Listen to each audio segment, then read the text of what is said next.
বাবা, একটু দেখো তো, আমার ছেলে বিকাশে কিছু টাকা পাঠিয়েছে, একটু তুলে দাও। ঠিক আছে চাচা, মোবাইলটা দিন।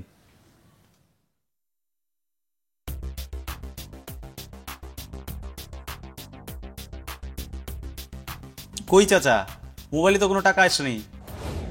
আসছে তো, তুমি একটু ভালো করে মেসেজগুলো চেক করো। চাচা, আমি ভালোভাবেই দেখেছি, আপনার ফোনে কোনো টাকা আসেনি। ফোনটা নিন। বলো কি, আমার ছেলে তো আমার জন্য টাকা পাঠিয়েছে। সে আমাকে মেসেজে লিখেছে, বাবা, আপনার নামে 20,000 টাকা পাঠালাম। এ টাকা দিয়ে আপনি আর আম্মার ডাক্তার দেখাবেন, ফল কিনে খাবেন, সেই সাথে কিছু পোশাকও কিনবেন। আর যখনই টাকার প্রয়োজন হয় আমাকে বলবেন, কোনো লজ্জা করবেন না। এই যে, তুমি দেখো মেসেজটা, আমার ছেলে এই মেসেজটা পাঠিয়েছে।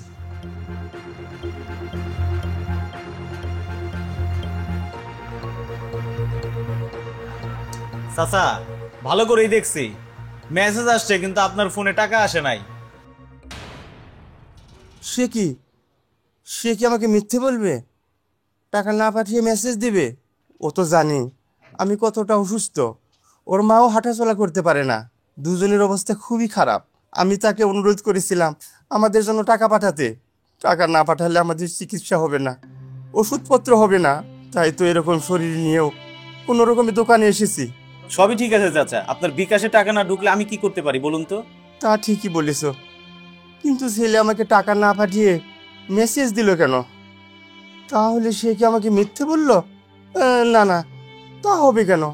আচ্ছা চাচা, এই মোবাইল নাম্বারটা যে আপনার ছেলের, তা কি আপনি নিশ্চিত? হে বাবা, এর নাম্বারটা আমার ছেলেরই। ও নিজ হাতের নাম্বারটা আমাকে সেভ করে দিয়েছে। তাছাড়া নাম্বারটা আমার মুখস্থও আছে। এর নাম্বারটা আমার ছেলেরই নাম্বার। আ- আচ্ছা ঠিক আছে, ফোনটা নিন। চাচা, আপনার ছেলের নাম্বারটা বলুন তো। এই যে নাও।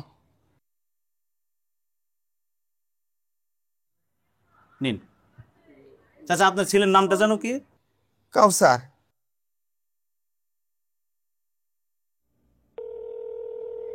হ্যালো, আসসালামু আলাইকুম। ওয়ালাইকুম আসসালাম।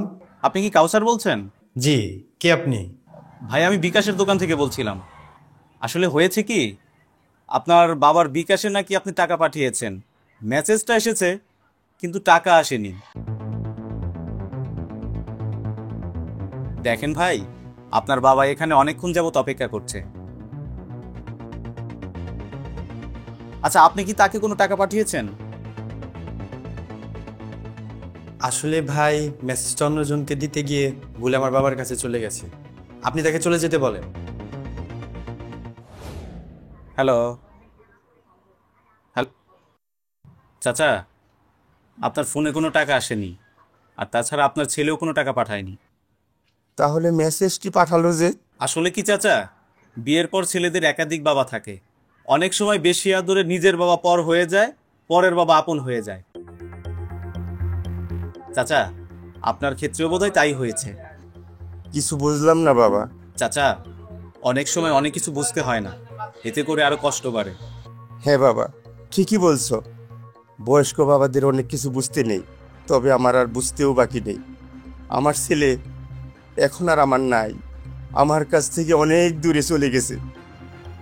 সারা জীবন যে ছেলের জন্য এত কষ্ট করেছি, না খেয়ে থেকেছি, তার জন্য পোশাক পরিচ্ছদ নেইনি, সেই ছেলে তার সুখ স্বাচ্ছন্দ্যের জন্য আমাদের দূরে ঠেলে দিল। একটিবারও তার অসুস্থ মায়ের কথা ভাবলো না, আমার কথা ভাবলো না। কিভাবে খেয়ে না খেয়ে আমাদের দিন কাটছে একটিবারও দেখলো না। গত 3 বছর যাবৎ সে আমাদের সাথে কোনো যোগাযোগ রাখে না। সেদিন ওর মায়ের অসুস্থতার কথা বলেছিলাম, ভেবেছিলাম হয়তো সেই জন্য টাকাগুলি পাঠিয়েছে, কিন্তু না, আমার ধারণা ভুল। চাচা, আপনার ছেলে কি করে? সে ঢাকাতে বড় কর্পোরেট অফিসে চাকরি করে, মস্ত বড় অফিসার। তাহলে তো সে অনেক টাকা ইনকাম করে, কিন্তু সে আপনার সাথে এরকম কেন করলো? সে এরকম করেছে কারণ আমি তাকে বড় অফিসার বানিয়েছি, কিন্তু মানুষ বানাতে পারিনি।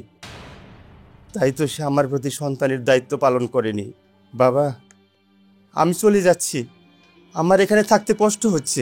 চাচা, এই শরীর নিয়ে এখানে একা একা আসা ঠিক হয়নি আপনার। এখন কিভাবে যাবেন? সাথে আসার মতো কাউকে পাইনি বাবা।